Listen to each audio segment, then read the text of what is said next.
Assalamualaikum warahmatullahi wabarakatuh. Kembali lagi di channel Kisah Warganet. Kali ini saya akan menceritakan cerita yang berjudul Kisah Hantu Tanpa Kepala. Tak usah lama-lama, kita ke ceritanya. Waktu saya kecil, ada isu yang sering didengar di kampung, yaitu tentang hantu berkepala buntung.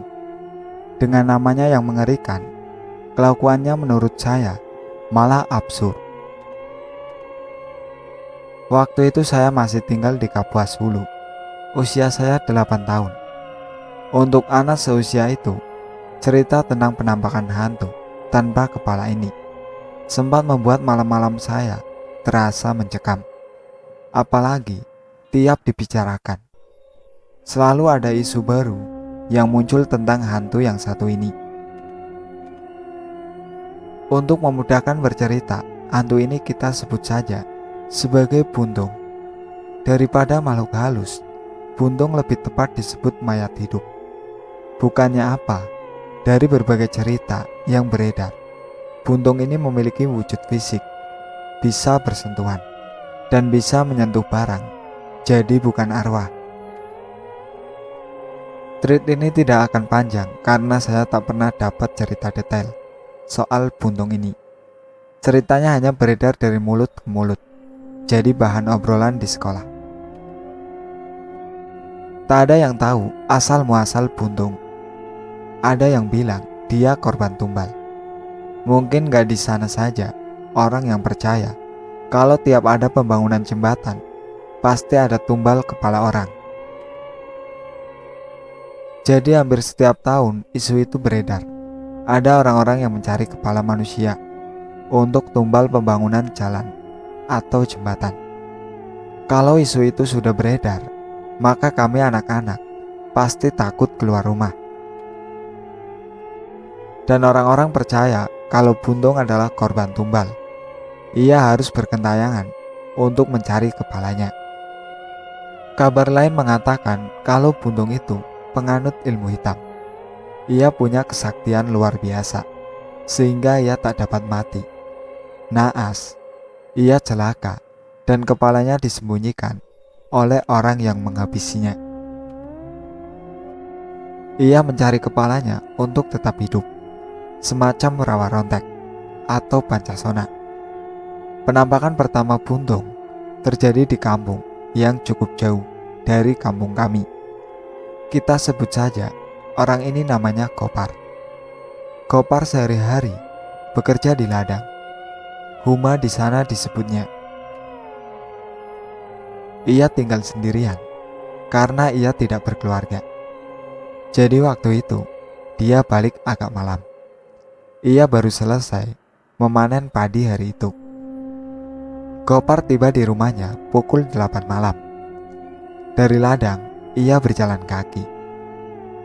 Soalnya di sana ladang biasanya di tengah hutan atau di atas bukit.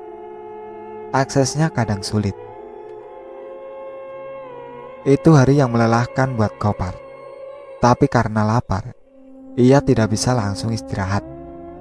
Kopar masih harus masak. Hari itu Kopar kebetulan memotong ayam. Ayam utuh ia potong sejak di ladang. Itu adalah salah satu ayam yang ia pelihara di pondokan, yang ia buat di ladang. Tidak apa sesekali makan enak, toh ia sudah bekerja keras. Pukul 9 lewat, Kopar baru selesai memasak. Aroma masakannya begitu nikmat, hingga tercium kemana-mana. Masak enak ke Kopar? Tanya Bang Salman, tetangganya, ketika Kopar duduk di teras untuk menghisap rokok setelah selesai makan. Ah, biasa saja bang, abang mau. Rumah Kopar dan Bang Salman itu berdekatan. Jadi mereka biasa ngobrol dari teras ke teras. Dan itu bukan kalimat basa-basi. Kopar masih menyisakan lauk. Enggak par, bercanda saja aku. Masakan istriku jelas lebih enak. Makanya par, nikah. Mendengar itu, Gopar cuma nyengir. Sudah terbiasa ia diledek oleh Bang Salman begitu. Begitulah mereka terus ngobrol hingga malam mulai larut. Selesai ngobrol, dia langsung tidur. Badannya kan capek banget kerja seharian. Itu sekitar pukul 12 malam. Pukul 2 malam, Gopar terbangun. Ia mendengar suara dari dapurnya, kayak suara orang bongkar-bongkar panci. Awalnya Gopar kira sekedar kucing, tapi suaranya cukup keras. Gopar penasaran. Gopar bangun dari tidurnya. Ia tidak menyalakan lampu. Ia khawatir rumahnya kemasukan maling. Kalau lampu nyala, malingnya pasti kaget dan kabur. Diambilnya senter dan berjalan mengendap ke dapur. Dan ternyata benar, itu bukan kucing. Dengan mata kepalanya sendiri, Gopar melihat bayangan hitam tanpa kepala. Sosok itu duduk membelakanginya. Tubuh Gopar membeku. Gopar mengarahkan senter ke sosok itu. Jelas sekali, kepala sosok itu terpotong. Ada darah membeku di bagian lehernya. Belatung-belatung tampak bergerumul. Aroma busuk tercium menyengat. Tubuh Gopar gemetaran. Buntung memuat badannya seperti orang sedang menoleh. Gopar hanya bisa melihat dan terdiam. Dan ini adalah bagian absurdnya yang membuat cerita ini tak akan seram. Itu si Buntung sedang makan ayam. Bayangin, udah gak punya kepala, dia malah makan ayam. Setan macam apa yang kelaparan? Terus itu ususnya gak kasihan apa? Makan ayam kagak dikunyah. Jadi suara panci itu karena Buntung sedang mengais-ngais ayam dari panci. Ia melepas dagingnya satu persatu dengan tangan, lalu memasukkan ke lubang lehernya. Serem kagak? Goblok iya. Maaf, saya terbawa suasana. Pilihan Gopar ada dua. Yang pertama lari, yang kedua pingsan. Dan Gopar jatuh pingsan di dapurnya. Dan anehnya, saat Gopar terbangun, dia terbangun di tempat tidurnya. Gopar bangun dengan kepala pusing. Dipikirnya kejadian itu cuma mimpi. Tapi saat ia ke dapur, dapurnya berantakan. Pintunya kebuka, berdebar jantung Gopar. Tapi ya sudah, hidup kan harus terus berjalan. Gopar harus kembali ke ladang. Sampai pas Gopar keluar rumah, langsung aja tuh Bang Salman nyeletuk. Kamu kalau makan ayam, tulangnya jangan dibuang ke depan pintu rumah saya dong, kata Bang Salman sambil nunjuk tulang berserakan. Nah ini emang setan kelakuan Buntung. Sudah makan di rumah orang, dia malah fitnah orang, merusak silaturahmi antar tetangga. Gopar berusaha menceritakan apa yang ia alami, tapi Bang Salman tak percaya. Hingga cerita ini mulai beredar di kampung, dan ada warga lain membenarkan. Ia melihat sosok tanpa kepala berjalan di jalanan kampung malam itu. Saya bilang juga apa, cerita kali ini tuh gak kayak cerita saya sebelumnya. Goblok emang setannya. Tapi itu bukan kejadian satu-satunya. Buntung juga muncul di kampung yang lain. Kali ini yang ngalamin adalah nenek-nenek. Kejadian lain terjadi di kampung yang berbeda. Jaraknya sekitar 3 kampung. Terjadi saat kabar hantu kepala buntung sudah menyebar. Cerita itu bahkan sudah menjadi bahan obrolan kami di SD. 4 hari setelah cerita pertama kami dengar, kami dapat update cerita kedua. Jadi setelah kejadian itu, kejadian yang sama terulang. Anehnya, rumah yang didatangi untuk makan selalu rumah yang sedang masak enak, dan sisa makanannya selalu ditinggal di depan rumah tetangga. Tapi kejadian kali ini berbeda. Malam itu Nek Rawas sedang menganyam tikar. Usianya sudah sekitar 60-an. Pekerjaan sehari-harinya yang menganyam tikar atau caping dan berbagai anyaman lainnya untuk dijual. Anyaman Nek Rawas terkenal rapi dan bagus. Orang-orang suka dengan anyaman Nek Rawas. Pokoknya orang kampung itu kalau beli anyaman pasti ke Nek Rawas. Malam itu Nek Rawas tidur lebih awal. Badan rentanya sudah lelah. Jadi pukul 8 ia sudah tidur.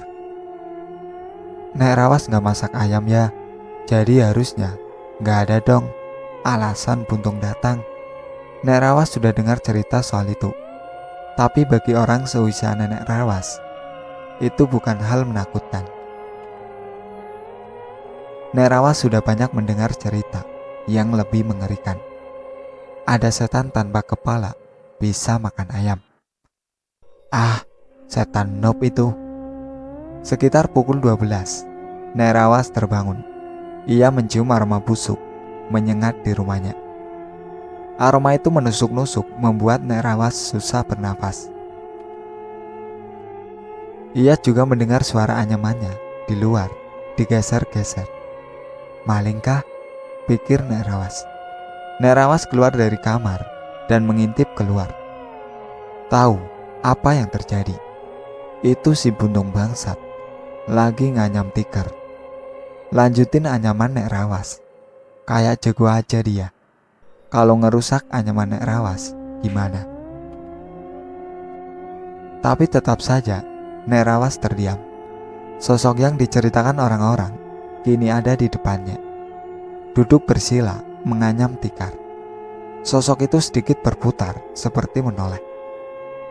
Tubuh Nek Rawas lemas, dalam keadaan setengah sadar. Nek Rawas merasakan badannya diangkat dan diletakkan di atas tikar. Lalu tikar itu digulung, nafas Nek Rawas sesak.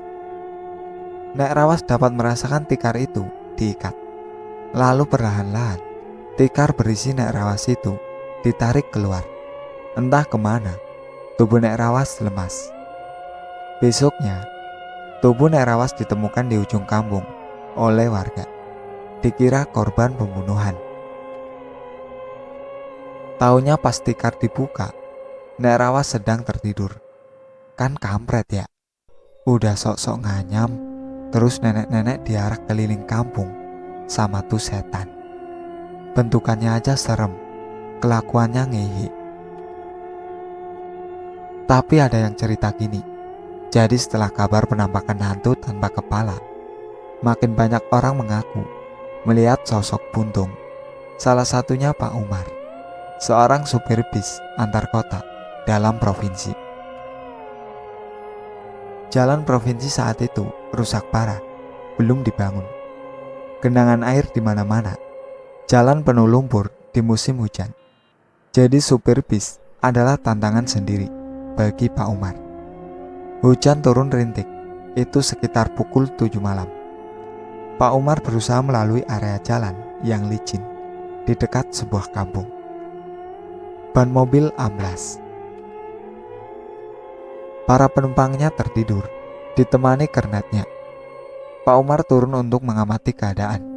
Nah, untuk kondisi seperti ini, Pak Umar biasanya menyiapkan papan di atas bisnya. Dengan bantuan papan dan kayu, bisa mengurangi kelicinan. Jadi bis bisa maju dan bebas dari kubangan. Maka naiklah Pak Umar ke atas bis dengan membawa senter. Sesampai di atas, Pak Umar kaget karena ada seseorang berbaring. Memang biasanya ada penumpang yang mabuk kendaraan dan memilih menumpang di atas. Tapi harusnya hari itu tidak ada. Pak Umar pun perlahan membuka terpal yang menutupi sosok itu. Pelan-pelan sekali Pak Umar membuka, dan kalian pasti sudah bisa nebak dong. Di balik terpal itu ada sosok hantu tanpa kepala, alias si Buntung. Pak Umar kaget setengah mati. Ia mundur perlahan-lahan Sambil nyebut, Pak Umar terus mundur hingga ke depan. Pak Umar jatuh, menghantam genangan air. Badannya penuh lumpur. "Kenapa, Pak?" tanya si kernet. "Buntung, kepala buntung," kata Pak Umar sambil menunjuk bayangan buntung yang berdiri di atas bis. Si kernet terpaku. Lalu dengan santainya, sosok itu melompat ke jalan, lalu berjalan meninggalkan Pak Umar dan kernet. Anjir, udah numpang kagak bayar, pakai acara nakutin supir. Emang kagak punya akhlak. Butuh waktu paling gak 1 jam buat Pak Umar dan kernetnya buat ngilangin perasaan ngeri. Ada penumpang yang bertanya. Pak Umar cuma bilang, "Mesin panas, harus diistirahatkan dulu." Gak mau dia penumpangnya panik. Beberapa peristiwa serupa dialami oleh supir truk. Lagi jalan, tiba-tiba ada suara lompat ke bak truk. Terus pas dekat kampung lain, ada suara orang lompat dari truk. Pas mobil berhenti, ada bayangan tanpa kepala masuk hutan. Dan begitulah cerita itu terus sampai ke telinga kami, anak-anak SD. Membuat kami takut pergi bermain. Suasana kampung jadi sepi walau siang hari. Gak ada yang main soalnya. Sekitar sebulan kabar-kabar itu beredar. Dan ketakutan mulai reda. Dan kami anak-anak sudah berani beraktivitas normal. Saya kembali sering numpang nonton TV di rumah warga lain. Maklum, di kampung kami yang punya TV terbatas. Soalnya, selain punya unit TV, di kampung juga harus pakai antena parabola. Nggak bisa pakai antena yang bintang iklannya mandra. Malam itu saya dan Uma pulang menonton televisi sekitar pukul 9. Kami berjalan cukup jauh untuk sampai ke rumah. Karena rumah kami letaknya dekat sekolah dan posisi sekolah jauh dari perumahan warga lain. Dan saya sok-sokan di depan membawa senter menjadi penunjuk jalan. Ketika melewati jembatan, saya mendengar sesuatu di bawah jembatan. Di bawah jembatan ada sungai kecil berlumpur. Biasanya banyak biawak. Uma waktu itu masih tertinggal di belakang. Saya penasaran, jangan-jangan biawak. Jadi saya arahkan senter itu ke bawah jembatan. Dan disitulah saya melihat sosok itu sedang berjalan di lumpur-lumpur. Lehernya putus, darahnya beku. Saya panik dan lari ke Uma. "Ada apa?" tanya Uma. "Ada hantu pala buntung, Mak," kata saya sambil memeluk Uma. "Salah lihat paling," kata Uma sambil mengambil senter saya. Ia masih menggendong adik saya. Uma arahkan senter itu ke bawah jembatan. Tak ada siapa-siapa. Tapi saya bisa melihat ada bekas orang berjalan di sana. Uma berusaha menenangkan saya dan bilang itu hanya salah lihat. Karena saya terlalu banyak dengar cerita hantu kepala buntung. Tapi besok paginya, salah seorang warga heboh karena di depan rumahnya ia menemukan banyak sisa tulang ayam. Sementara warga lain merasa lauk ayamnya ada yang makan. Anak-anak di sekolah jadi tertarik dengan cerita saya. Kampung kembali mencekam hingga terdengar kabar kemunculan buntung di kampung lain. Tanda kampung kami sudah aman. Lama-kelamaan tak ada cerita baru. Entah kemana dia pergi. Mungkin ia sudah menemukan kepalanya, atau malah merantau ke Malaysia supaya bisa makan nasi lemak. Itulah akhir cerita dari buntung. Sekian dari saya. Wassalamualaikum warahmatullahi wabarakatuh. Jangan lupa like, komen, dan subscribe channel ini.